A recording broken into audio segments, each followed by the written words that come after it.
मेरी धड़कन तुमको चाहे, मेरा दिल बन जाना तुम, कभी रूठ जो जाए दिल तो सीने से। हेलो एवरीवन, कैसे हो तुम लोग? चलो, आज मेरा ये बैच नंबर 43 का सेकेंड डेमो है। और पहले मैं आपको बता दूं बेटा कि ये बैच आपका चलेगा लाइव बैच में आप एडमिशन लोगे अगर आपके पास 2024 का एसएससी को आप टारगेट कर रहे हो, या आफ्टर 7 to 8 मंथ्स के बैंक पीओ वगैरह को टारगेट कर रहे हो, तब आप इस बैच को लेना। सीरियस हो तब इस बैच को लेना। आपको कोई भी भारत का एग्जाम देना है जो ऑब्जेक्टिव एग्जाम है, और किसी भी एग्जाम की बात करूं मैं, चाहे वो अग्निवीर से लेकर एसएससी सीजीएल मेंस तक हो, उसमें bank PO, TGT, PGT, DSSP, CDS, NDA सब कुछ आ जाता है। एसएससी के सारे एग्जाम्स, चाहे वो जीडी हो, एमटीएस हो, सीपीओ हो, सीजीएल हो, सीएचएसएल हो, स्टेनोग्राफर हो, हर तरह के एग्जाम में जो भी ऑब्जेक्टिव एग्जाम है उसके लिए बेटा मेरा इंग्लिश खाली लोगे तो आपका मंडे, वेंसडे, फ्राइडे क्लास चलेगा 6 से 7:30। अभी तो फिलहाल डेमो चल रहा है, इसीलिए आपका 1 घंटा चल रहा है। इसके बाद अगर आप पूरा कंप्लीट बैच लोगे तो बेटा अगर खाली इंग्लिश ले रहे हो तो आपका 2500 पड़ रहा है। अगर इसके साथ आप पूरा कंप्लीट बैच ले लो, जिसको हम कहेंगे आपका कॉम्बो बैच, ये बैच नंबर 41, उसमें आपको GS, maths, reasoning, English, GS में सारे सब्जेक्ट इंक्लूडिंग कंप्यूटर, इसको चला दो जरा, इंक्लूडिंग कंप्यूटर अगर आपको करना है तो आप कंप्लीट बैच ले लोगे तो आपको सिर्फ 1000 एक्स्ट्रा पे करना है। जिन लोगों ने इंग्लिश ले रखा है, अगर वो कहेंगे तो वो 1000 एक्स्ट्रा पे करके अपना आगे भी कंटिन्यू कर सकते हैं। कोर्स ड्यूरेशन बेटा करीबन 8 महीना तो चल ही जाता है, ठीक है। बाकी इसमें अगर मैं कराऊंगी तो आपको ग्रामर कराऊंगी, इंग्लिश में वोकैबुलरी, कॉम्प्रिहेंशन, सेंटेंस अरेंजमेंट का ट्रिक्स बताऊंगी, उसके बाद पैसेजेस जिसको कॉम्प्रिहेंशन कहते हो उसका ट्रिक्स बताऊंगी, यानी सब कुछ मिला के सब कुछ करा देंगे। तो याद रखना। लेकिन पीओ वाले बच्चे बेटा आप ये बैच लेना।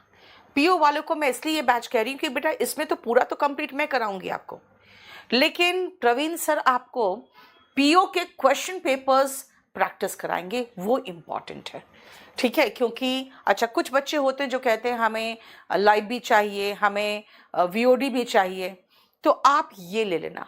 इसमें लाइव भी होगा, 43 हो जाएगा ये लाइव, 42 क्यों लगाए हुए हैं उसको, 43 लाइव हो जाएगा, 32 हो जाएगा आपका वीओडी, और इंग्लिश प्रैक्टिस सेट हो जाएगा, ठीक है। और जो बच्चे एकदम बिल्कुल मूर्ख है बेटा, आप लोग सबसे पहले जाके स्पोकन सही करो। इसका स्पोकन का तो लगा दिए होते, ठीक है। स्पोकन सही करो, क्योंकि spoken learn English in 60 days वाला जो वीओडी है, पहले उसको कर लोगे ना, आपको बहुत क्लैरिटी हो जाएगा।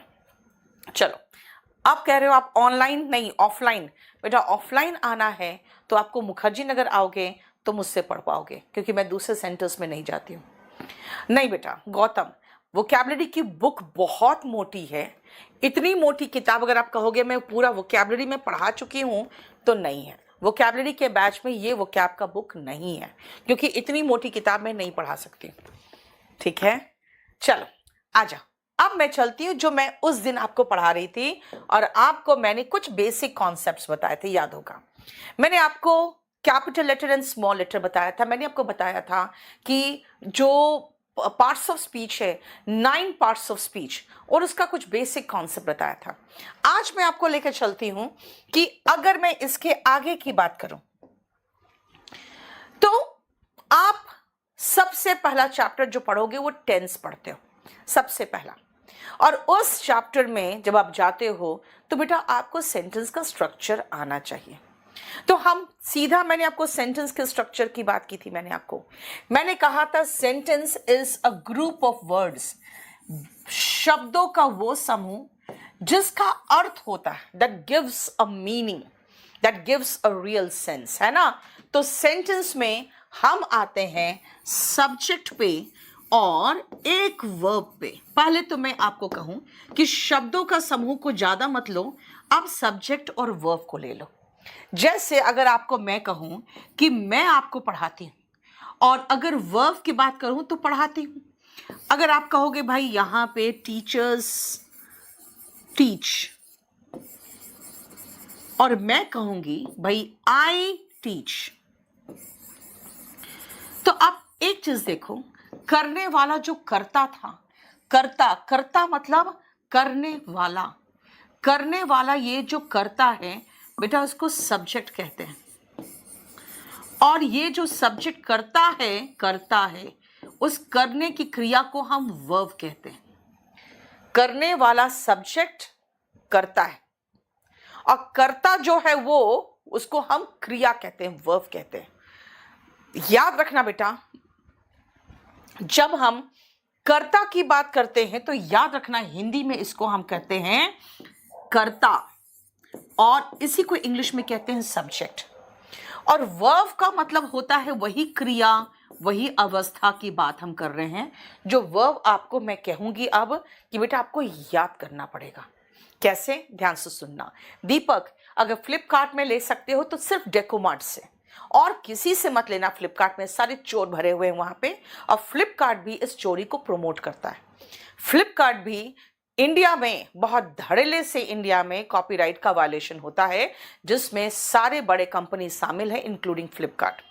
इसीलिए फ्लिपकार्ट पर मैं केस करने जा रही थी, तब तक उन लोगों ने बातचीत शुरू किया, अब वो बातचीत करना फिर बंद कर चुके हैं। तो वो बेसिकली क्या है ना, जितने भी चोर उचक्के हैं वो जो कहते हैं ना रिबॉक नहीं रिबुक ही सही, तो रिबुक भी बेच रहे हैं रिबॉक के नाम पर, तो वैसे ही वो फर्जी किताबें भी बेचते हैं। अगर आप फ्लिपकार्ट पे खरीदोगे तो सिर्फ डेकोमार्ट से खरीदना, ठीक है। आ जाओ, सुनो ध्यान से। अब आप पूछोगे मैम सब्जेक्ट क्या है, मैं कहूँ कि करता, बोलोगे भाई करता क्या है। तो जैसे मैं कहूँ अच्छा टीच, पढ़ाना, कौन पढ़ाता है कौन पढ़ाता है, कौन का जवाब होता है सब्जेक्ट। यानी सब्जेक्ट जब आप पूछोगे तो कहोगे भाई कौन पढ़ाता है, मैं कहूंगी आई टीच, टीचर्स टीच, यानी कि करने वाला जो करता है बेटा, सेंटेंस की शुरुआत वहीं से होगी। आप क्लोज टेस्ट बोलो या पैसेज बोलो या कुछ भी बोलो, आधे सेंटेंसेस आपको एक्टिव वॉइस में दिखेंगे। तो मैं आपको बता दूं, जब आप एक्टिव वॉइस की बात करते हो ना, एक्टिव वॉइस, तो एक्टिव वॉइस की शुरुआत ही सब्जेक्ट से होती है, और यही सब्जेक्ट किसी क्रिया को करता है, यानी वर्ब को करता है। देखो एरो दिख रहा है आपको सब्जेक्ट करता है, किसको करता है, वर्ब को, यानी सब्जेक्ट करता है वर्ब को। मैं करता है नहीं लिख रही हूं क्योंकि है से तो टेंस पता चल जाएगा, है ना, करता है, करता था, है ना, वो सब। ऑफलाइन गौरव, ऑफलाइन फीस बेटा 40,000 हो गया है, and it is for foundation batch. Regular batch में आओगे आप तो 18 से 22,000 के बीच में वेरिएशन है। चैरिटी बैच में आओगे तो उसमें 12,000 है, ठीक है, उसमें मैं नहीं हूं। चलो ध्यान से सुनना, सब्जेक्ट करता है किसको, वर्ब को। अब आती हूं फिर से वापस बेटा, अगर मैं कहूं टीचर्स टीच, तो आप पूछ सकते हो क्या पढ़ाते हो। अगर मैं कहूं आई टीच, बोलोगे क्या, इंग्लिश। टीचर्स टीच किसको, स्टूडेंट्स। अब ये स्टूडेंट्स, या मैं कहूं आई टीच इंग्लिश, तो एक बात बताओ, अगर मैं कहूं कि सब्जेक्ट कौन है, भाई कौन का ही तो जवाब सब्जेक्ट है। सब्जेक्ट करता है, करता था, करता है, करता होगा, यानी सब्जेक्ट डज या डिड, जो भी लगाना चाहते हो, है ना, क्या, वर्ब। वर्ब के बाद आप पूछते हो भाई क्या, क्या पढ़ाते हो, किसको पढ़ाते हो। आपने ये पूछा किसको, मैंने कहा स्टूडेंट्स। आपने पूछा क्या पढ़ाते हो, मैंने कहा इंग्लिश। यानी बेटा यही तो ऑब्जेक्ट है, यही तो ऑब्जेक्ट है। किसको, यानी whom and what। whom का मतलब हो गया बेटा किसको, किसको। और what का मतलब हो गया क्या।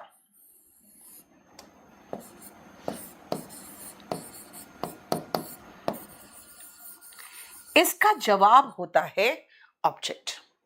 यानी आपका जो स्ट्रक्चर है वो है सब्जेक्ट वर्ब ऑब्जेक्ट। कई बार आपको सेंटेंस अरेंजमेंट में भी ये हेल्प करता है। जैसे सब्जेक्ट आता हम खोजते हैं वर्ब कहाँ है, जैसे वर्ब मिलता हम समझ जाते हैं अच्छा ये तो पी में वर्ब है, इसका मतलब यही है आंसर, है ना। देखो सब्जेक्ट वर्ब ऑब्जेक्ट, करने वाला कर्ता सब्जेक्ट, कौन का जवाब होता है सब्जेक्ट, जो किया वो वर्ब, और जिस पर किया क्या किया, आई टीच क्या इंग्लिश, आई टीच किसको स्टूडेंट्स, किसको और क्या का जवाब है ये ऑब्जेक्ट। नहीं बेटा 40,000 में सब कुछ है, मैथ्स रीजनिंग इंग्लिश जीएस इतना तैयारी कर लेते हैं बच्चे कि उसके बाद छोटे मोटे एग्ज़ाम तो ऐसे ही निकालते हैं। जो आप लोग एक एक साल तक लगे रहते हैं ना पटवारी का एग्ज़ाम में और ग्रुप डी के एग्ज़ाम में, वो सब हमारे बच्चे जो निकाल लेते हैं ना वो हमें आके बताते भी नहीं हैं। कहते हैं मैडम क्या बताते हैं, इसलिए नहीं बताया आपको कि क्या ग्रुप डी का निकाले थे, सीजीएल निकालते तब आते। तो हमारे बच्चे वो छोटे मोटे एग्ज़ाम ऐसे निकाल लेते हैं जिसका कोई वैल्यू नहीं होता, मतलब उनकी नज़र में, बच्चों की नज़र में वो बस उनका टारगेट सीजीएल होता है। तो याद रखना बेटा, जब आप टॉप मोस्ट तैयारी कर लेते हो ना तो बाकी सारे ऐसे ही हो जाते हैं। पटना में पता नहीं बेटा, पटना में बुक मिलेगा कि नहीं मिलेगा और सही बुक मिलेगा कि नहीं मिलेगा वो नहीं पता। समझ में आया? देखो ध्यान से, तो करने वाला सब्जेक्ट, जो किया और जिस पर किया, सब्जेक्ट वर्ब ऑब्जेक्ट। यही तो मैंने कहा कि एक्टिव वॉइस में सब्जेक्ट वर्ब और ऑब्जेक्ट की बात हम करते हैं। एक्टिव वॉइस में सब्जेक्ट वर्ब को करता है ऑन ऑब्जेक्ट, ये एक्टिव वॉइस। जैसे अगर हम ये कहें कि हम लोग गंगा को प्रदूषित करते हैं, रूटीन है बेटा, रोज करते हो, एवरीडे करते हो, लगातार करते हो, रूटीन में करते हो, तो मैं कहूंगी सब्जेक्ट वी प्रदूषित करते हैं, प्रेजेंट चाहिए हमें, पोल्यूट, वी पोल्यूट। पोल्यूट मतलब बेटा वर्ब का फर्स्ट फॉर्म। क्यों वर्ब का फर्स्ट फॉर्म प्रेजेंट में? अभी ना अराउंड 4 डेमो होता है बेटा यूट्यूब में। और ऑब्जेक्ट पोल्यूट क्या, रिवर्स, द गंगा, है ना, गंगा के साथ द लगता है बेटा। यहाँ तो आपको ऑफलाइन ऑनलाइन में डेमो मिल भी जाता है, ऑनलाइन में हम लोग डेमो देने के पोजीशन में ही नहीं होते। चलिए सुनो, वी पोल्यूट रिवर्स हो गया, फाइन। अगर मैं कहूं कि मैंने ये किताब लिखी है, मैंने मैं मतलब सब्जेक्ट, मैंने लिख दी बेटा, खत्म, लिख दी यानी कि राइट का सेकेंड फॉर्म रोट, यही तो चेंज करना है। रोट क्या, किताबें, एक किताब नहीं, मैं किताबों की बात कर रही हूं। I wrote books. अगर कहूंगी ये किताब तो दिस बुक, है ना। अगर मैं ये कहूं कि वह तुम्हारी सहायता करेगा, बेटा करेगा फ्यूचर, कौन करेगा, सब्जेक्ट कौन है, वह लड़का है, ही करेगा फ्यूचर, फ्यूचर में विल शाल तो होना ही चाहिए। ये विल प्लस वर्ब का बेस फॉर्म बताता है कि हम फ्यूचर की बात कर रहे हैं। ही विल हेल्प यू, देखो जरा ध्यान से, ही विल हेल्प यू का मतलब है कि आप है जिस पर काम होगा, करने वाला ये करेगा। तो आप एक चीज मार्क कर रहे हो, हमने एक्टिव वॉइस अभी आपको सिखाया है और इसमें मैंने कहा कि भाई ये जो सब्जेक्ट है अकॉर्डिंग टू टेंस चेंज होगा, क्योंकि करने वाला कर्ता सबसे आगे बैठेगा। उसके बाद जो वर्ब है ये वर्ब अकॉर्डिंग टू टेंस चलेगा, और यही तो है जो आपको वर्ब के फॉर्म्स रखने के लिए मैं कह रही हूं, ताकि वर्ब के फॉर्म्स याद कर लो तो आपके लिए आसान हो जाएगा टेंस में। क्योंकि अभी 2-3 दिन तो मैं आपको बेसिक कॉन्सेप्ट ही बता रही हूं। एंड यू का मतलब बेटा ऑब्जेक्ट। ये देखो, सब्जेक्ट वर्ब ऑब्जेक्ट, करने वाला, जो किया, जो करेगा, जो करता है और जिस पर करता है वो ऑब्जेक्ट हो गया। देखो दीक्षा मिल तो जाना चाहिए, राइट? समझो? देखो ये हो गया सब्जेक्ट वर्ब ऑब्जेक्ट, राइट? अब आप कहोगे कि मैम ठीक है, वर्ब के फॉर्म्स हमें याद करने, हम कहाँ से करें? बेटा आपके पास बुक कौन सी है? अगर आपके पास वॉल्यूम 1 है तो इसमें ही फर्स्ट चैप्टर में वर्ब के फॉर्म्स दिए हुए हैं, ठीक है? इसी में फर्स्ट चैप्टर में ही वर्ब के फॉर्म्स दिए हैं। ये शुरुआत हो रहा है, देखो पेज नंबर 11 से, 11, 12, 13, 14 ये सब में वर्ब के फॉर्म्स दिए हैं। अगर आप एडमिशन ले चुके हो तो आपके पास ये बुक होगा, और नहीं है तो इसका पीडीएफ हम आपको प्रोवाइड करते हैं। इसके पीडीएफ आपको प्रोवाइड रहता है। इसमें भी वर्ब चैप्टर में जाओगे तो वर्ब चैप्टर में आपको पहला ही चैप्टर में इस तरह के फॉर्म से, इस पे कलर्ड बुक है, इस तरह से फॉर्म्स में दिए हुए हैं सारे पेजेस में। तो यहां से आप शुरुआत करोगे, वर्ब के फॉर्म्स याद करना शुरू करोगे, ठीक है? तो हम लोग आ रहे हैं वापस एक्टिव वॉइस में। बेटा सब्जेक्ट किसी क्रिया को करता है और यही V1, V2, V3, V1 ING वही तो रखने बोल रहे हैं आपको, और जिस पर करता है वो ऑब्जेक्ट होता है। वापस आओ, मैंने आपको ये कहा कि भाई सब्जेक्ट वर्ब को करता है और किस पर करता है वही तो क्या कहलाया? ऑब्जेक्ट कहलाया। चलो अब हमारा ये चीज खत्म हो गया, लेकिन आप एक चीज मार्क करो कि मैंने बेटा अभी कमेंट जानते हो बेटा क्या है?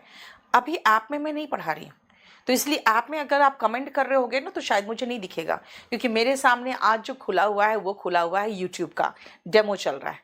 आप टेंशन मत लो, 4 क्लास के बाद सिर्फ आपके ही कमेंट्स दिखेंगे।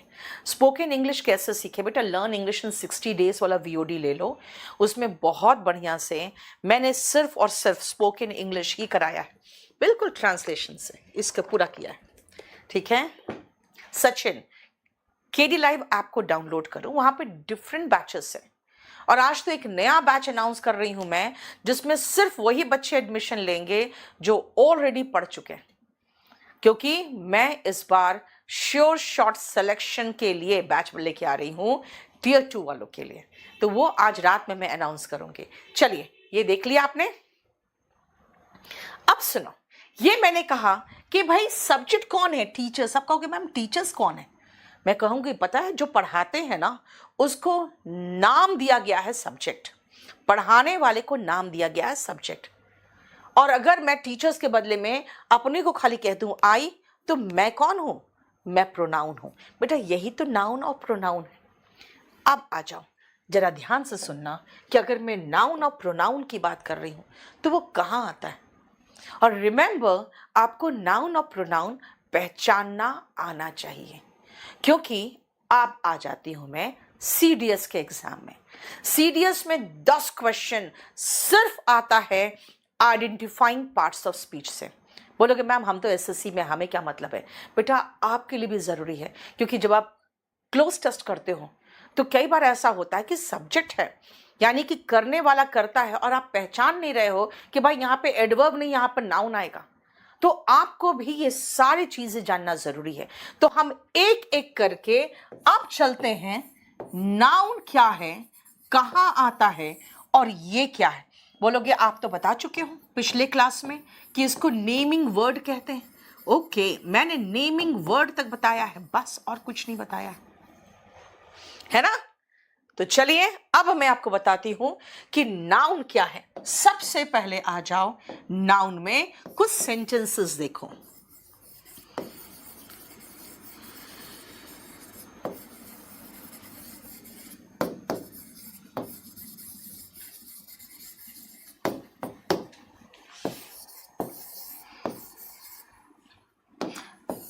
आपको लिखने की जरूरत नहीं है, सब PDF आपको मिल जाएगा। लिखना चाहते हो तो एक एक लाइन छोड़ के लिखना।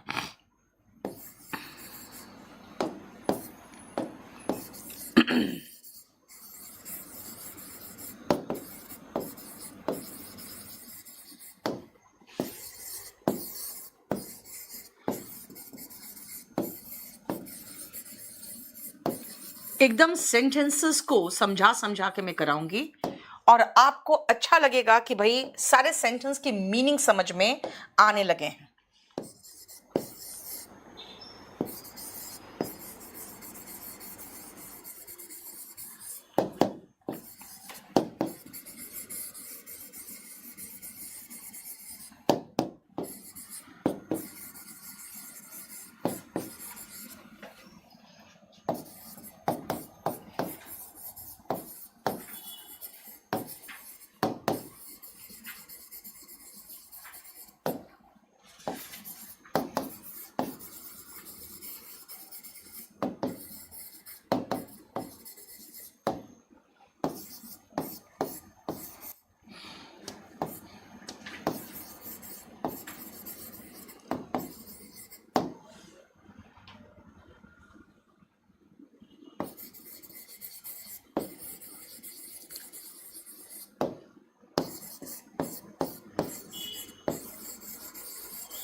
चलो ये देखो, ये 7 सेंटेंसेस आपको क्लियर कर देगा इंग्लिश क्या है, नाउन क्या है।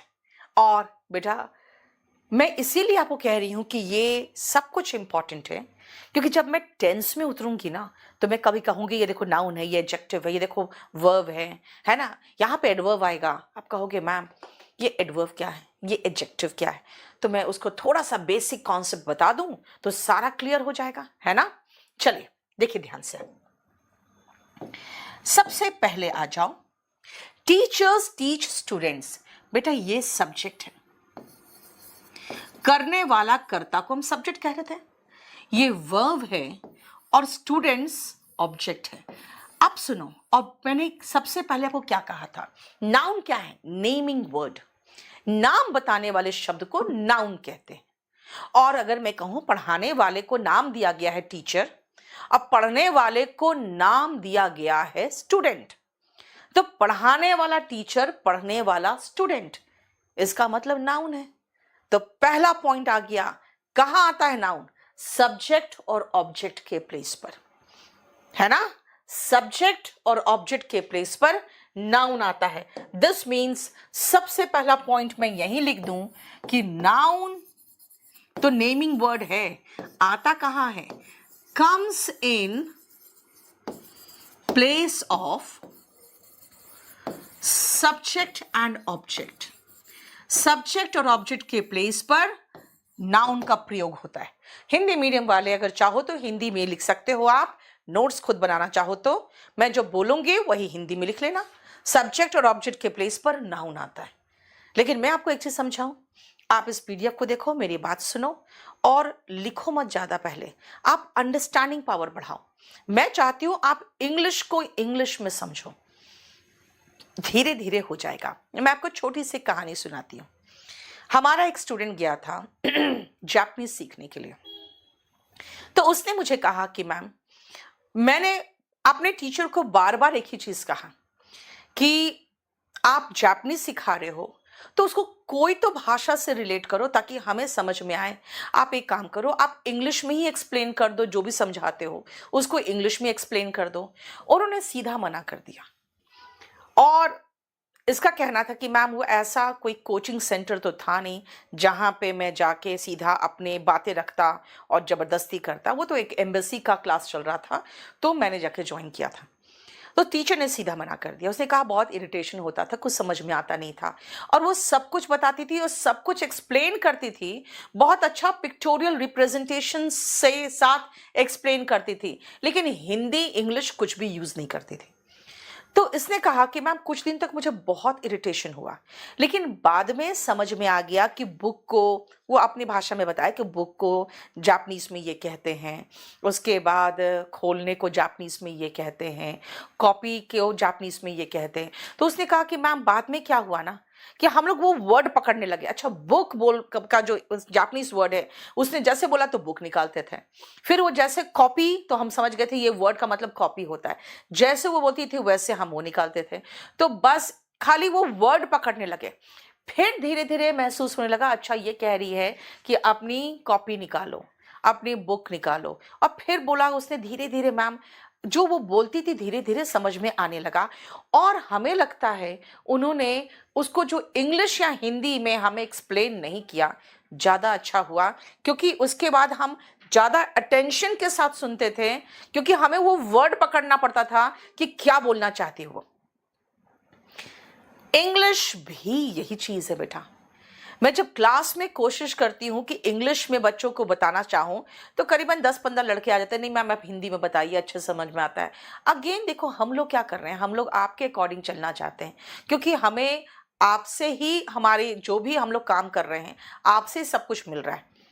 लेकिन सही मायने में देखा जाए तो अगर इंग्लिश को इंग्लिश में समझोगे ना तो ज़्यादा अच्छा होगा। इसीलिए मैंने एक जो चैनल बनाया है ना, spoken English by Neetu Singh, आप उस चैनल को ज्वाइन कर लो टेलीग्राम पे। वहाँ पे मैं स्टोरीज वगैरह शेयर करती हूँ, तो कुछ कुछ अपने लिटरेचर के बारे में, अपने धर्म के बारे में भी आपको नॉलेज होता जाएगा, और जब आप रीडिंग करोगे ना तो आपकी इंग्लिश भी अच्छी होती जाएगी। उसमें बहुत बढ़िया बढ़िया स्टोरीज है, चाहे इंग्लिश लिटरेचर का हो, चाहे अपने ग्रंथों का हो। तो प्लीज़ यही चीज़ मैं आपको समझा रही हूँ कि अगर आप कहोगे ma'am comes in place of subject and object, उसको हिंदी में लिखो, तो मैं बोल दे रही हूँ। लेकिन अगर आप कहोगे मैम हिंदी में भी लिखो, मैं कहूँगी बेटा कितना लिखूं, इसमें सारा ये बाइलिंगुअल है, हिंदी इंग्लिश दोनों है। अगर इसका पीडीएफ भी जब मैं आपको देती हूँ चैप्टर वाइज, तो वो भी हिंदी इंग्लिश मिल ही जाता है। इसीलिए मैं सब कुछ हिंदी इंग्लिश में लिखने की ज़रूरत नहीं है ना। अब आओ ध्यान से समझना, मैंने अभी आपको कहा comes in place of subject and object, कौन? नाउन। अच्छा, नाउन है क्या भाई? नाम बताने वाला वर्ड, कोई भी वर्ड जो नाउन बताए, ओरिजिनल है या कॉपी, उसका पता कैसे चलेगा बेटा? उसमें जो क्यूआर कोड है वो काम करेगा तो वो ओरिजिनल है, ठीक है। आप जब उसको छुओगे तो महसूस होगा पेपर्स अच्छे हैं, उसके जो पेपर है वो अच्छे हैं, पेपर में एकदम वाइट आपको दिखेगा, पेपर थोड़ा अच्छा प्रिंट दिखेगा, है ना, तो समझ जाना केडी कैंपस का। चलिए आ जाओ। अब सब्जेक्ट के प्लेस पर नाउन आया बेटा, लेकिन अगर मैं कहूँ आई, तो आई मैंने अपने नाम के बदले में लिखा है, यानी सब्जेक्ट के प्लेस में और ऑब्जेक्ट के प्लेस में कौन आता है? Comes in place of subject and object, कौन बेटा? Noun and pronoun. भाई क्यों? प्रोनाउन कहाँ से आ गया यार? इसीलिए आ गया प्रोनाउन, क्योंकि जहां पर नाउन आता है वहां पे प्रोनाउन आ सकता है। अभी कहा था ना पिछले क्लास में, pronoun comes in place of noun, तो वही तो है, देखो, राइट। अब आती हूं मैं कि ठीक है, आई लगा दिया, ये प्रोनाउन है। अभी प्रोनाउन में देखोगे मात्र 7 प्रोनाउन है ना? He, she, it, I, we, they, you, बस। अभी रुको, अब आ जाओ। आई बॉट क्या, क्या, क्या का जवाब तो ऑब्जेक्ट था, क्या और किसको का जवाब ऑब्जेक्ट था। अब ऑब्जेक्ट के प्लेस पे ये क्या है? बोलोगे नाउन है। क्यों? क्योंकि जो भी ऐसी चीज है इसको नाम दिया गया है किताब, इंग्लिश में कहा गया है बुक, है ना। तो बुक क्या है? नाउन है। नाउन के पहले आर्टिकल ए आ रहा है यार, इसको हम आर्टिकल कहते हैं। अब नेक्स्ट पॉइंट ध्यान से सुनना, नेक्स्ट पॉइंट ध्यान से बेटा, आर्टिकल के बाद नाउन आता है। अगर आर्टिकल आया तो उसके बाद नाउन होगा ही होगा। Article is followed by a noun. Article is followed by a noun. And what is article? बेटा आर्टिकल में आप ए पढ़ोगे, एन पढ़ोगे, और एक और आर्टिकल होता है डेफिनेट आर्टिकल द। आर्टिकल 2 प्रकार के हैं, ए एन पहले में, द दूसरे में, ठीक है। Sparrow studio, only 4 demo classes are conducted on YouTube. After that it will shift to app, okay? चलो next आओ वापस। I am fond of music. Of बेटा preposition है, preposition के बाद म्यूजिक क्या है? म्यूजिक भाई जिसको बजाते हैं, जो सुनने में अच्छा लगता है कान को, उसका नाम है music. I understand, I like, I love, क्या? ऑब्जेक्ट के रूप में म्यूजिक। तो मैंने यहां कहा I am fond of music. Preposition के बाद क्या आता है? प्रेपोजिशन के बाद भी नाउन आता है। लेकिन याद रखना, आप प्रेपोजिशन इज फॉलोड, प्रेपोजिशन के बाद क्या आता है? बाय नाउन, प्रोनाउन, और तीसरा एक और लिखना, जेरेंड। अब ये जेरेंड क्या है बाद में बताऊंगी मैं। पहले मैंने क्या कहा? प्रेपोजिशन है, ओके। प्रेपोजिशन के बाद क्या आएगा? नाउन। नाउन नहीं हुआ तो कोई बात नहीं, नाउन की जगह पे प्रोनाउन भी तो आता है।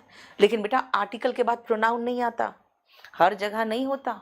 हर जगह पे मेरे जगह, अगर मान लो मैं कहूंगी अच्छा ठीक है मेरे जगह पे मेरा स्टाफ आ जाएगा, तो क्या वो हर जगह मुझे रिप्रेजेंट कर लेगा? नहीं ना। तो वही तो, कुछ जगह प्रोनाउन नहीं जा सकता, जैसे आर्टिकल के बाद प्रोनाउन नहीं आता, सिर्फ नाउन आता। लेकिन प्रेपोजिशन कहता है भाई नाउन नहीं है तो कोई बात नहीं, प्रोनाउन लगा दो। नाउन और प्रोनाउन दोनों नहीं है तो जेरेंड है, उसी को डाल दो। फिर जेरेंड क्या है? तो वो जेरेंड वर्ब का आईएनजी फॉर्म होता है, वो बाद में बताएंगे। चलो वापस देखो। अब अगर मैं कहूं कि भाई यहां पे वर्ब कहां है? बेटा ये वर्ब है, ड्रिंकिंग। लो, जेरेंड का नाम लिए, जेरेंड आ गया, ये है जेरेंड। आप कहोगे मैम अभी तो आपने कहा था भाई ये सब्जेक्ट है, जिसके बारे में बात हो रही है, जिसके लिए सब वर्ब आ रहा है, वो तो सब्जेक्ट है। कोई बात नहीं, मैं कहाँ मना कर रही हूँ सब्जेक्ट नहीं है। बेटा सब्जेक्ट के प्लेस पे नाउन आया था, सब्जेक्ट के ही प्लेस पर प्रोनाउन आया था, तो सब्जेक्ट के ही प्लेस पर जेरेंड आएगा। यस आ गया। तो व्हाट इज जेरेंड? बेटा gerund is V1 ing। Okay, होता क्या है? V1 ing तो है, होता क्या है? ये नाउन होता है, वर्क्स एज नाउन। ये होता तो है नाउन का काम करने वाला, लेकिन वर्ब का ing फॉर्म है। काम क्या करता है? नाउन का। फॉर्म क्या है? V1 ing, वर्ब का ing फॉर्म। ओके, फिर काम किस चीज का करता है? बेटा नाउन का काम करता है। V1 ing जो नाउन का काम करता है, तो फिर नाउन है तो कहां कहां आ सकता है? लगा लो सब्जेक्ट के प्लेस पे, ऑब्जेक्ट के प्लेस पर। I prohibit smoking, subject verb object, smoking object के प्लेस पे आ गया। यहां मैं कह रही हूं कि शराब पीना, ड्रिंकिंग, स्मोकिंग नहीं ड्रिंकिंग, हेल्थ के लिए, आपकी सेहत के लिए नुकसानदेह है, तो सब्जेक्ट के प्लेस पे जेरेंड लगा दिया। जेरेंड क्या है? ऑफ कोर्स अगर सब्जेक्ट के प्लेस पर आया है तो नाउन या प्रोनाउन होगा। आप कहोगे मैम प्रोनाउन कैसे हो गया? प्रोनाउन तो आपको खाली कहा आपने he, she, it, I, we, they, you, बस। तो बाकी तो बच गया क्या? तो बाकी तो बच गया नाउन, राइट? अरे बाबा, फिर से बारिश शुरू हो गई क्या? ये लो, दिल्ली में बारिश रुक ही नहीं रही है क्या? अभी 2-3 दिन से बारिश नहीं हो रही थी, हमें लगा भाई सब पानी सब खत्म, अभी फिर से बारिश शुरू हुई है, देखना तो। चलो आजा सुनो। Drinking is injurious. बेटा ड्रिंकिंग जेरेंड है, जेरेंड के बाद ये वर्ब आया है ना, इसका मतलब ये नाउन के प्लेस पर है। नेक्स्ट आओ, टू अर्न हिज ह्यूमन। भाई ये फिर से वर्ब था, ये फिर से सब्जेक्ट था, सब्जेक्ट के प्लेस पे नाउन लगाना था, प्रोनाउन लगाना था, ये क्या लगाया? टू प्लस अर क्या होता है? बेटा इसका मतलब है गलती करना, इंसानी फितरत है, ह्यूमन है, इंसानी है। माफ करना, टू फॉरगिव, डिवाइन है, ईश्वर तुल्य है। गलती करना इंसानी फितरत है, लेकिन अगर आप माफ कर दो भाई अब तो भगवान हो गए। वरना बाकी लोग क्या करते हैं, जो इंसान होते हैं जान से मार देंगे, काट देंगे, है ना, मर जाए वो, राइट? फीलिंग आती है ना जब काट के आपका निकल जाती है तो, है ना, मर जाए वो, क्या है, क्योंकि आप चिड़े रहते हो। नहीं, आप कहोगे जाने दो कोई बात नहीं, राइट? तब तो आप ईश्वर तुल्य हो गए, फिर तो भगवान बन गए। फॉरगिव करना तो डिवाइन होता है। देखो जरा ध्यान से, देखो ध्यान से आप। सबसे पहले मैंने कहा preposition is followed by noun, pronoun और जेरेंड। जेरेंड क्या है? तो मैंने कहा जेरेंड भाई नाउन है। फिर नाउन कहां आता है? फिर वापस चले गए, नाउन कहां आता है? Place of subject and object. तो फिर ये क्या है भाई, इसको कहते हैं इन्फिनेटिव। याद रखना, जेरेंड जो मैंने अभी आपको बताया, जेरेंड यानी कि V1 ING, and infinitive, infinitive 2 plus verb का बेस फॉर्म। BF का मतलब बॉयफ्रेंड नहीं बेटा, यहाँ पे बेस फॉर्म, राइट। ये क्या है बेटा, नाउन है। और अगर नाउन है तो क्या है भाई, come in place of subject and object, और क्या होगा, है ना। जेरेंड और इन्फिनेटिव वर्ब के फॉर्म से, लेकिन वो है तो नाउन। देखो, इसलिए वापस आओ, जो मैंने कहा टू अर, ये सब्जेक्ट के प्लेस पर है, ये 2 प्लस वर्ब का बेस फॉर्म है। याद रखना, BF यहां पर लगा रही हूं, मैं लिख दे रही हूं वर्ब का, जब भी मैं ये लिखूं समझ जाना, वर्ब का बेस फॉर्म। अब पूछोगे बेस फॉर्म क्या है, तो बेटा ये प्योरेस्ट फॉर्म है और इसी से सारे फॉर्म्स बनते हैं। शांति बेटा, आपका एडमिशन हो गया, बैच में शो नहीं हो रहा है। आप थोड़ी देर के बाद आप लोग कॉल कर लो 9555108888 पर, ठीक है, 9555108888 पर, ठीक है।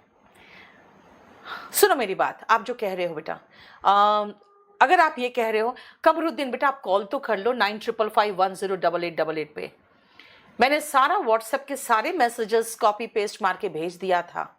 अगर आपके पास कॉल नहीं आया तो एक बार कॉल कर लो 9555108888 पर, ठीक है। चलो अब सुनो, मैंने क्या कहा कि टू और इज अगर वर्ब है तो ये टू और क्या है बेटा, ये इन्फिनेटिव है, 2 प्लस वर्ब का base form infinitive. This is my house, देखो माई बताता है कि माई क्या, मेरा क्या। वर्ब के बाद आप पूछ रहे हो क्या, ये सब्जेक्ट कॉम्प्लीमेंट है। अगर मैं कहूं दिस इज, आप कहोगे दिस इज क्या, कंप्लीट नहीं हो रहा। इस सब्जेक्ट को कंप्लीट करने के लिए आपको बोलना पड़ेगा माई हाउस। आप कहोगे मैम हाउस का मतलब नाउन है, क्योंकि कोई मकान है उसको कोई चीज को नाम दिया गया है हाउस, तो नाम मतलब नाउन। ओके फाइन, ये नाउन है, तो फिर ये क्या है बताना। बेस्ट क्या है, जल्दी बताओ तो, जल्दी, बेस्ट क्या है। हाउस अगर नाउन है तो बेस्ट क्या है बेटा। तारीफ सरकार, सबसे पहले तो वॉल्यूम 1 आपके पास होना ही चाहिए, ये तो होना ही चाहिए। और इस बैच में मैं पूरा ये बुक कराऊंगी, ठीक है। जल्दी, क्या है बेस्ट, कौन सा पार्ट ऑफ स्पीच है, जल्दी बताना। रमन कह रहा है नाउन, बोलो, रमन ने नाउन कहा है। बेस्ट क्या है, वर्ब है। स्केटर कह रहा है वर्ब। स्पोकन की बुक ऑर्डर करने के लिए बेटा केडी पब्लिकेशन से ऑर्डर करो। आदित्य ने कहा है एडजेक्टिव। स्नाइपर मैन ने कहा है डिग्री, हाँ सुपरलेटिव डिग्री हो जाता है ना। सुनो बेटा ध्यान से, मैंने जानबूझकर कहा कि एक बात बताओ, माई के बाद मैंने नाउन लगाया, तो यहां माई के बाद एडजेक्टिव कैसे आएगा बेटा, ये नाउन है। अब कहोगे मैम हम तो सुपरलेटिव डिग्री ऑफ एडजेक्टिव में पढ़े हैं, हम तो इंग्लिश मीडियम से हैं, गुड बेटर बेस्ट में पढ़े हैं। बेटा गुड बेटर बेस्ट में पढ़े होगे इसके क्रिएशन, लेकिन जब वो माई के बाद आएगा, इसका मतलब ध्यान से सुनो, मैंने क्या कहा, जब वो माई के बाद में आएगा, यानी आप याद रखना my, his, her, your, their, ठीक है। उसके बाद मैं कहूंगी this book, this, that, these, those, इसमें हम एटसेट्रा लगाते चले जा रहे हैं, क्योंकि इसके और भी है ना, अगर आर भी हो जाएगा, ओन भी हो जाएगा। फिर मैं कहूंगी one book, I have one book, 1 2 3 4, बेटा इन सब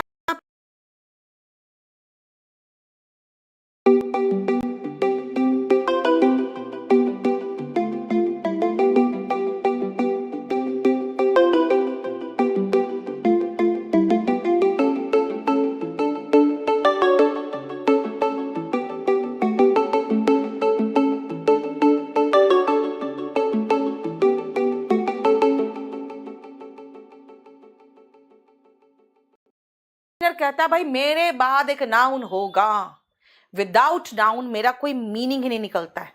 ऐसा कैसे? सुनो, ऐसा कैसे, ऐसा कैसे मैं आपको समझाती हूं। सबसे पहले इसी सेंटेंस में देखो, अगर मैं कहूं this is my, this is my, बोलोगे दिस इज माई क्या? ये मेरा क्या? I have many, I have many क्या? I did much, I did much क्या? I did much work. Okay, अब समझ में आया। दिस इज माई हाउस, अच्छा अब समझ में आया। आई हैव अ क्या? I have a pen. Okay, अब समझ में आया। यानी जब आप डिटरमिनर के बाद नाउन लगाते हो ना, तब वो मीनिंगफुल होता है। इसलिए याद रखना, जब भी कोई ऐसा वर्ड दिखाई दे जिसके बाद आपको नाउन की जरूरत महसूस होती ही होती है, तो बेटा वो डिटरमिनर कहलाता है। ठीक है? और ये डिटरमिनर चैप्टर अलग है, इसलिए अगर अभी आप परेशान मत होना। नाउन अलग है, प्रेपोजिशन, जेरेंड, आर्टिकल, ये सारे चैप्टर्स, इन्फिनेटिव, डिटरमिनर, ये सब अलग अलग है। अभी हम सिर्फ आपको बेसिक कॉन्सेप्ट बताएं कि भाई नाउन क्या है। नेमिंग वर्ड कहाँ आता है? सब्जेक्ट ऑब्जेक्ट के प्लेस पर। ओके, और कहाँ आता है? आर्टिकल के बाद और प्रेपोजिशन के बाद। ओके, V1 ING अगर आ गया तो कहाँ? नाउन के प्लेस पर, तो वो जेरेंड है, नाउन ही है। ओके, 2+ वर्ब का बेस फॉर्म आ गया तो सब्जेक्ट के प्लेस पर। ओके, कोई बात नहीं, वो भी नाउन है, वो इन्फिनिटिव कहलाता है। अच्छा, आई हैव मैनी बुक्स, बुक्स क्या है? नाउन है। तो मैनी क्या है? भाई मैनी डिटरमिनर है। क्यों? क्योंकि आई हैव मैनी से कोई मतलब नहीं निकलता है जब तक आप बुक्स नहीं लगाते हो। तो मैनी डिटरमिनर इसीलिए है क्योंकि इसके बाद नाउन आना चाहिए, बस यही है। समझ में आ गया नाउन का बेसिक कॉन्सेप्ट? अगर आप कहोगे मैम ये तो बहुत छोटा सा कॉन्सेप्ट है, बेटा बहुत बड़ा चैप्टर है नाउन, बहुत बड़ा, बाद में करेंगे। ठीक है? और ये अभी मैं आपको बेसिक कॉन्सेप्ट बता रही हूं, समझ में आया?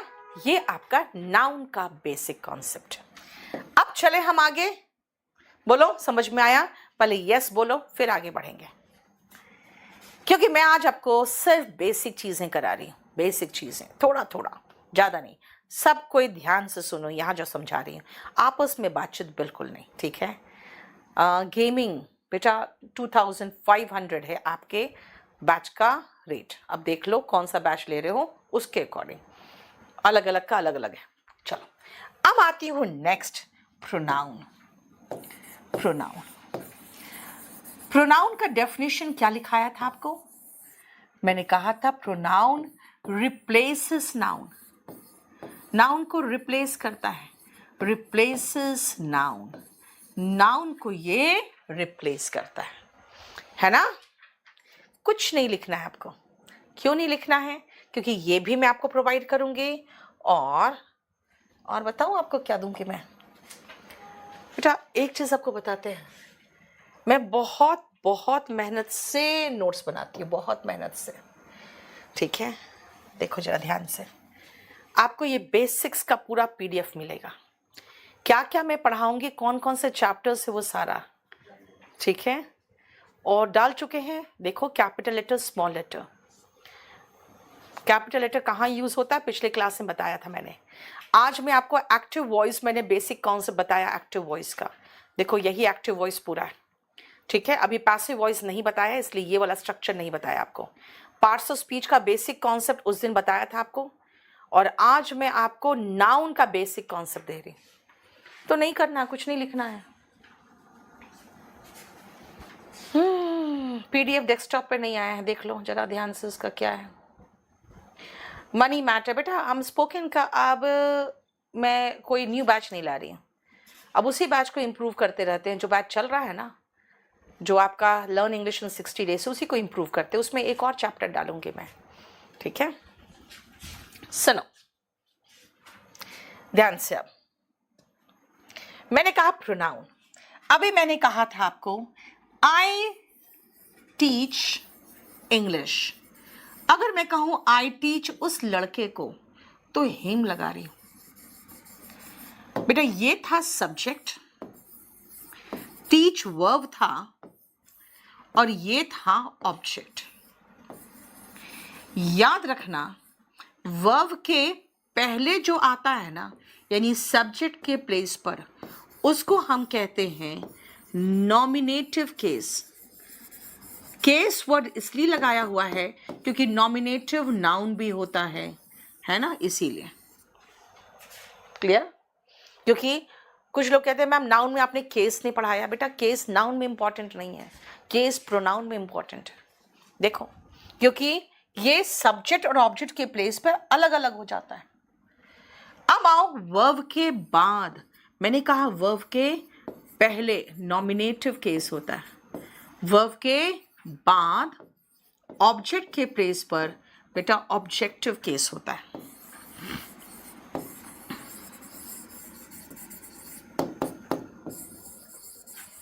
ऑब्जेक्टिव केस होता है, ये ध्यान दीजिए।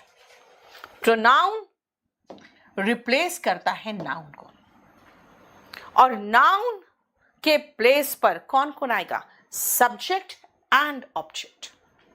ओके, नाउन के प्लेस पर प्रोनाउन आता है तो वो कहां कहां आ सकता है? ऑफ कोर्स जहां जहां नाउन आ सकता है सब्जेक्ट और ऑब्जेक्ट के प्लेस पर। नॉमिनेटिव केस, नॉमिनेटिव केस क्या है देखो तो जरा ध्यान से।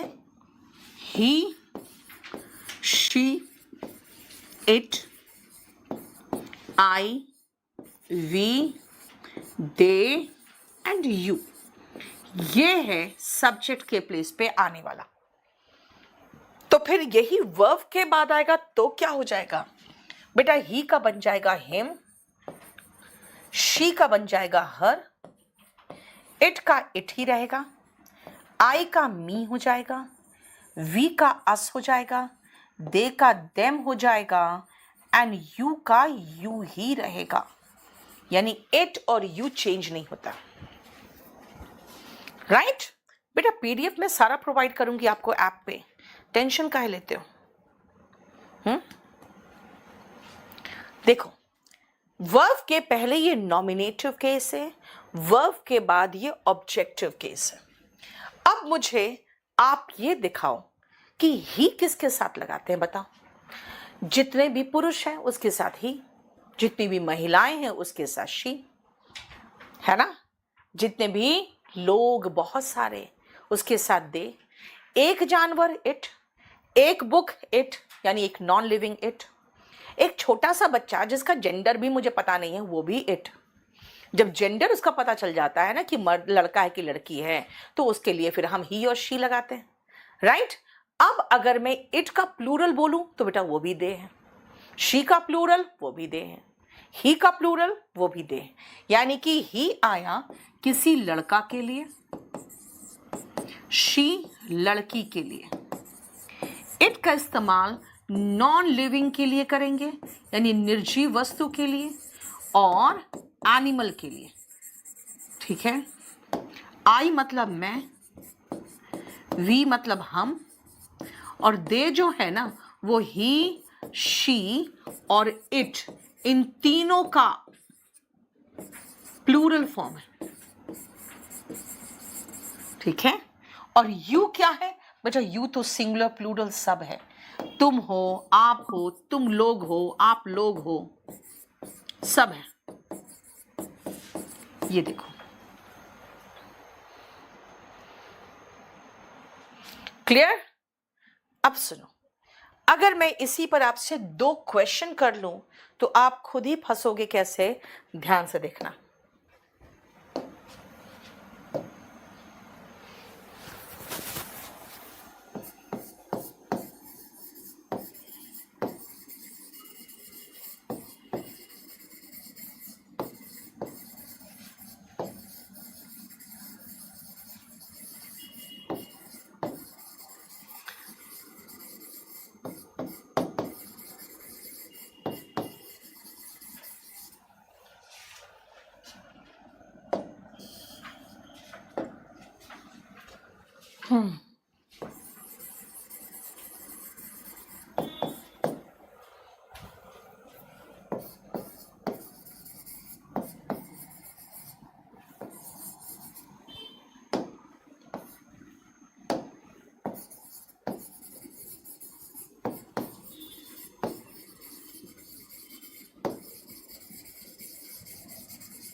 इन दोनों में बताओ क्या प्रॉब्लम है। आप लोग सोनू, ज्ञानपद, ये सब बातें बंद करो यहाँ पे, ठीक है? आप लोग अपने बीच में बातें बंद करो। चलो जल्दी बताओ।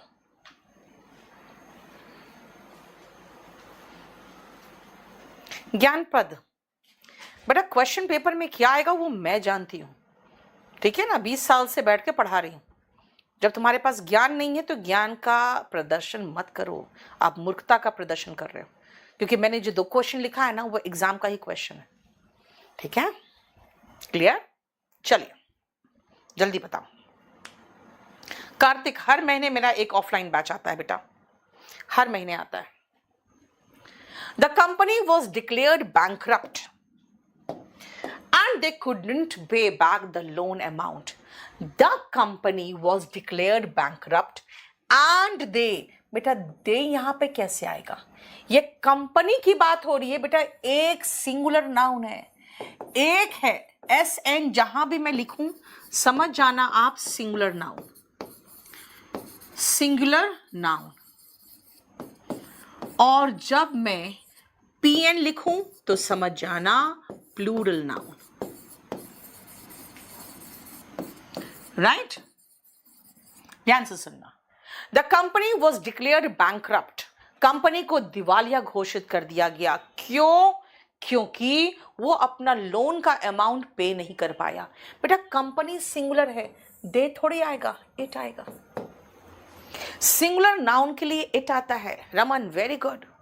यहां पे मैं कह रही हूं a cow is a milch animal, यानी दुधारू। मिल्च का मतलब होता है दूध देने वाली, दुधारू। मिल्क का एडजेक्टिव फॉर्म बना है मिल्च। एनिमल, शी, बेटा एनिमल की बात हो रही है, शी नहीं।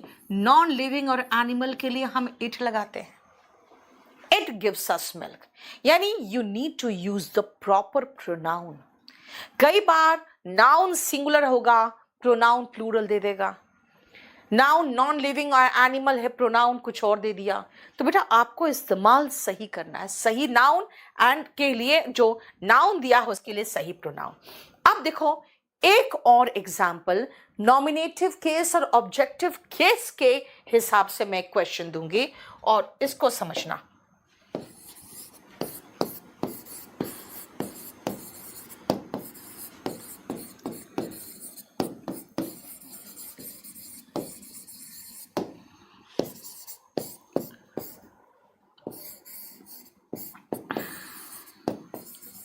बताओ ये दोनों सेंटेंस सही है? He is better than me and it is me. देखो तो दोनों सेंटेंस सही है। जल्दी से फटाफट, मैं आपको सिर्फ बेसिक कॉन्सेप्ट बता रही हूं, देखो ध्यान से। He is better than me and it is me.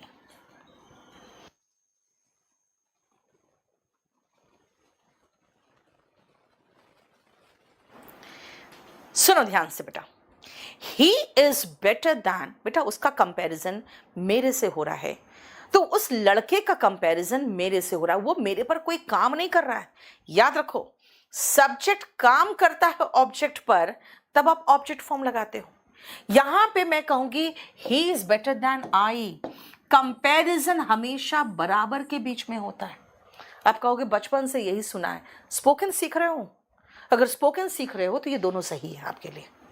अगर कहोगे मैम ऑब्जेक्टिव एग्जाम की तैयारी कर रहे हैं, हम स्पोकन नहीं कर रहे हैं, ओके, तब इसको हटा के आई लगाओ। आपको मैं फोटो दिखा रही हूं और मैं आपको फोटो दिखा कहूंगी देखो ये पता कौन है, ये मैं हूं। तो ये मैं हूं, मेरे पर कोई काम हुआ नहीं बेटा, ये मैं हूं। जोर देना है, it is I, it is I. अगर कहोगे मैम इट्स मी तो चलता है, आराम से चलता है स्पोकन में। रेनन मार्टिन, माइकल स्वान, नॉर्मन लुइस, सब ने कहा बिल्कुल सही है, it is me. It is I over correct है, एक्सट्रीमली फॉर्मल है, मत करो। लेकिन हमें कहाँ पढ़ रहे हैं हम? इंडिया में। और एग्जाम कौन सा देना है हमें? भाई एग्जाम देना है यहाँ के कमीशंस के, चाहे वो पीओ का हो, चाहे एसएससी का हो, किसी भी कमीशन का एग्जाम। वो बोलता है इट इज मी, गलत है, क्योंकि इट कोई सब्जेक्ट किसी वर्ब इज को किसी मी पर नहीं किया है। ये मैं हूं, ये बोल रही हूं, तो इट इज आई होगा। समझ में आया? यानी ये दोनों स्पोकन के हिसाब से बिल्कुल सही लिखा था। लेकिन जब आप कंपैरिजन कर रहे हो बेटा तो सब्जेक्ट को सब्जेक्ट से कंपेयर करो। यानी कंपैरिजन बेटा ही का शी से होगा, ही का कंपैरिजन हर से नहीं होगा, इट का कंपैरिजन मी से नहीं होगा, इट का कंपैरिजन आई से होगा, वी का कंपैरिजन ही से होगा, वी का कंपैरिजन हिम से नहीं हो सकता। कंपैरिजन बिटवीन इक्वल्स, बराबर के बीच में कंपैरिजन होता है। जैसे आपके पापा शादी भी कराते हैं बराबर के बीच में, है ना, कहते भाई अपने जात की होनी चाहिए, अपने धर्म की होनी चाहिए, अपने लेवल की होनी चाहिए, बहुत पैसे वाली मत ले आना, आने तो नखरे दिखाएगी। यानी वो कंपैरिजन करते हैं बिटवीन इक्वल्स। तो इसी को तो कहते हैं पैरेललिज्म। एक चैप्टर है पैरेललिज्म, वो हम बाद में करेंगे। पैरेललिज्म भी याद रखना एक चैप्टर है। तो ये जो मैं आपको समझा रही हूं, मैं ये कह रही हूं बेटा प्रोनाउन किसके लिए क्या आता है, he she it I we they you. देख लिया आपने किसके लिए आता है। सब्जेक्ट के पहले तो इनका प्रयोग होता है, सब्जेक्ट के वर्ब के बाद, वर्ब के पहले तो सब्जेक्ट के प्लेस पे he she it I we they you, और अगर वर्ब के बाद का इस्तेमाल करोगे तो him her it me us them और यू होगा। लेकिन हर जगह पे ये चक्कर मत चलाना कि भाई देखो मैम आपने कहा था वर्ब के बाद तो मी लगा दिया, ठीक है, ये वर्ब के बाद भी तो मी होना चाहिए। नहीं बेटा, यहाँ पे मैं कह रही हूँ वह मुझसे बेहतर है, कंपैरिजन कर रही हूँ तो सब्जेक्ट का कंपैरिजन सब्जेक्ट से करूंगी। और ये मैं हूं बेटा, मैं कोई ऑब्जेक्ट थोड़ी हूं, ठीक है। प्रोनाउन एंड नाउन का बेसिक कॉन्सेप्ट मैंने आपको बताया। याद रखना ये सब चीजें आपको बिल्कुल हाथ का लिखा हुआ भी पूरा कंप्लीट मिल जाएगा। लेकिन अगर आप कहोगे कि भाई अगर कि कैसे करना है तैयारी, तो बेटा मैं आपको तैयारी के लिए एक चीज बता दूं आपको, तैयारी करना है आपको तो प्रॉपर तरीके से कोई एक बैच ले लो और उसके बाद आपको फिर इधर उधर घूमना नहीं पड़ेगा। अगर आप कहोगे कि नहीं भाई हमारे पास पैसे नहीं हैं, तो आपको हमारे इसी चैनल पे इंग्लिश बाय नीतू मैम में गोल्डन रूल्स में मैंने बहुत कुछ बेसिक चीज़ें करा दी है। अगर आप कहोगे मुझे कुछ नहीं आता, एकदम गोल हूं, तो बेटा लर्न इंग्लिश इन 60 डेज वाला कर लेना, बैच ले लेना। पहले आप 60 डेज यानी 60 VODs में वहां पे बहुत अच्छे से आपका कॉन्सेप्ट क्लियर हो जाएगा और मैं उसमें ट्रांसलेशन करा के एक पूरा स्पोकन का बुक ही पढ़ा देती हूँ आपको अच्छे से। इसके पीछे बहुत सारे जो डेली यूज के वोकैब है वो है, तो वो भी याद करते रहोगे। उसके बाद अगर आप कहोगे कि भाई अगर मैं इंग्लिश ले रहा हूं तो कितना पड़ेगा, बेटा 2500 पड़ेगा। अगर आप इंग्लिश के साथ साथ सब कुछ ले लोगे तो आपको सिर्फ 3500 में सब कुछ मिल जाएगा। Reasoning, maths, English, GS, computer, सब कुछ मिल जाता है उसमें। और ये याद रखना आपको बैच नंबर 41 लोगे जो लेटेस्ट है। और अगर आप कहोगे नहीं मेरे पास उतना समय नहीं है, तो ठीक है, आप उतना समय नहीं है तो आप VOD ले लो 32 वाला, वो अलग से भी है। कहोगे नहीं मुझे लाइव भी पढ़ना है तो ये ले लो, जिसमें आपको प्रैक्टिस सेट भी मिल जाएगा, आराम से सब कुछ मिल जाएगा, ठीक है। याद रखना हम लोग DSSB का भी बैच शुरू कर चुके हैं बेटा, बहुत बढ़िया बैच शुरू किए हैं, सिर्फ इसके लिए अलग से टीचर है, कंप्लीट सेट ऑफ टीचर्स बिल्कुल अलग है। और उसमें इंग्लिश, मेरा भी इंग्लिश है जिसमें मैं आपको लाइव टेस्ट पेपर्स कराती हूँ और वीडियो कोर्स भी इसमें मेरा मौजूद है, ठीक है। आप जो मैं डेमो करा रही हूँ आज, ये बैच नंबर 43 का डेमो है। तो मेरी मुलाकात आपसे होगी ट्यूसडे, थर्सडे और सैटरडे को। आज सैटरडे है तो अब आपकी मुलाकात मेरे से ट्यूसडे को होगी। उसका थर्ड डेमो होगा, फिर ये पूरा कंप्लीट चले जाएगा किसमें, ऐप में। वो कैप की शीट ऐप पर सब डल चुकी है पुष्पिंदर, जितने पुराने बैचेस उसमें और जितने भी नए बैचेस है उसमें सब में आपको मैं PDF A4 साइज में प्रोवाइड कर दूंगी, ठीक है। सुहानी, सिर्फ कंप्यूटर की क्लासेस कितनी, मैंने कहा ना बेटा KD लाइव ऐप को डाउनलोड करो और उसको पूरा अच्छे से आप देखो, आपको सब कुछ वहाँ मिल जाएगा, ठीक है। और मेरी कोशिश यही है बेटा कि मैं अच्छे से अच्छा तैयारी कराऊं आपको।